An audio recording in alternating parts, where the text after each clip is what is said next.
ఆత్మజ్ఞానమునకు నేరైన మార్గము, మొదటి మార్గము ఆత్మవిచారణ.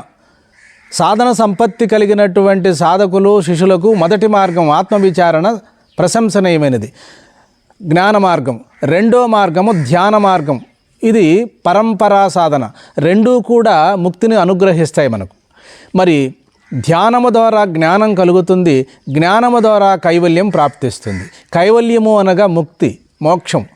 జీవించి ఉండగానే తాను శరీరం కాదని, కేవల ఆత్మస్వరూపమని శాస్త్రములు, ఉపనిషత్తులు, వేదములు బోధిస్తున్నవని అట్టి బోధ తెలుసుకొని శ్రవణ మనన నిధిధ్యాసనతో ఇప్పుడే ఇక్కడే తాను పరిపూర్ణ పరబ్రహ్మమాత్రుడై మిగిలిపోవడమే కైవల్యం.